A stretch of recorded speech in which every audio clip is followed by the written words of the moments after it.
பிரியமானவர்களே, ஒவ்வொருடைய வாழ்க்கையிலும் தங்களுடைய மதிப்பை பற்றி அறிந்து கொள்ள மிகவும் ஆசைப்படுவார்கள். ஒரு முறை ஒரு சிறுவன் தன்னுடைய தந்தையிடம் வந்து, அப்பா, என்னுடைய வாழ்க்கையினுடைய மதிப்பு என்ன? என்னுடைய மதிப்பு என்ன? எனக்கு என்ன விலை என்று அவன் கேட்டான். உடனே தந்தை அதை விளக்குவதற்காக தன்னுடைய பாக்கெட்டில் இருந்து ஒரு கல்லை எடுத்து கொடுத்து, இந்த கல்லை எடுத்துகிட்டு போயிட்டு கடைத்தெருவில் இதனுடைய விலை என்ன என்று கேள் என்று சொன்னார். உடனே அந்த சிறுவன் அந்த கல்லை எடுத்துக்கொண்டு கடைத்தெருவுக்கு போனான். அங்கே ஒரு பெண்மணி அதை பார்த்து $2 கொடுக்கலாம் என்று சொன்னார். உடனே ஓடி வந்து, அப்பா, இந்த கல்லுக்கு $2 கொடுக்கிறேன் என்று சொன்னார்கள். அது பார்ப்பதற்கு அழகற்றிருந்த ஒரு கல். இதற்கு $2 கொடுக்கிறார்கள் என்று சொன்னதும் அந்த சிறுவனுக்கு ரொம்ப சந்தோஷம். உடனே அதே கல்லை எடுத்துக்கொண்டு, நீ ஒரு மியூசியத்துக்கு போ, அந்த இடத்துல போயிட்டு அந்த காட்சி சாலையில் அங்கே இருக்கிற அலுவலரிடம் இந்த கல்லை காட்டி இதற்கு என்ன விலை கொடுக்கலாம் என்று கேள் என்று சொன்னார். உடனே அந்த சிறுவன் ஓடி சென்று அந்த பொருட்காட்சி சாலையில் அவரிடம் போய் கேட்குறான். அந்த அலுவலரிடம் கேட்கும் பொழுது அவர் இதை பார்த்து, இது சற்று விலை உயர்ந்த கல் போல் தெரிகிறதே, இது $200 கொடுக்கலாம் என்று சொன்னது இவனுக்கு கண்கள் ஆச்சரியத்தால் விரிந்தது. ஓடி சென்று தகப்பனிடம், அப்பா, இதற்கு $200 கொடுக்கிறேன் என்று சொன்னார்கள் என்று சொன்னான்.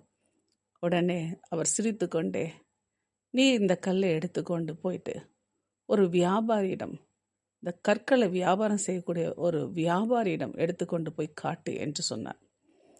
இந்த கற்களை ஆராய்ச்சி செய்து வியாபாரம் செய்யக்கூடிய அந்த வியாபாரி இந்த கல்லை பார்த்த உடனே அவர் ஆச்சரியத்தால் அவருடைய கண்கள் விரிந்து, இது விலையேற பெற்ற கல்லாயிற்றே என்று அவர் மறுபடியும் அதை சோதித்து, அந்த கல்லை நான் $2,00,000 நான் இதை வாங்கிக் கொள்கிறேன் என்று சொல்கிறார். உடனே அவன் அதிர்ச்சியோடு தன்னுடைய தகப்பனோட ஓடி வந்து, அப்பா, இது $2,00,000 இதை கேட்கிறாரப்பா என்று சொன்ன உடனே, இது அப்படிதான் ஒவ்வொருவருடைய மதிப்பும் ஒவ்வொருவருடைய கரத்தில் அந்த கல் போய் உட்கார்ந்த உடனே எப்படி பேசுகிறார், அதே போல தான் அவருடைய சூழ்நிலைகளையும் ஆட்களையும் பொறுத்து தான் மாறுபடும் என்பதை அவர் சொன்னார்.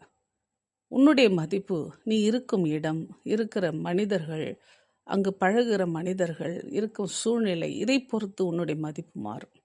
நீ எந்த இடத்தில் இருக்கிறாயோ அந்த இடத்துக்கு தகுந்த மதிப்பு உனக்கு கிடைக்கும்.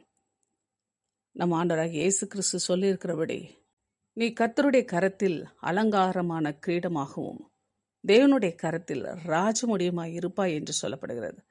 ஆகவே எந்த இடத்தில் யாரிடத்தில் நாம் காணப்படுகிறோம் என்பதை பொறுத்து நம்முடைய மதிப்பு மாறுகிறது. நீ தேவனுடைய கரத்தில் எப்பொழுது இருந்தால் உன்னுடைய மதிப்பு கூடிக்கொண்டே இருக்கும். ஆம், அருமையானவர்களே, நாம் இருக்கும் இடத்தை நாம் தெரிந்து கொள்வோம்.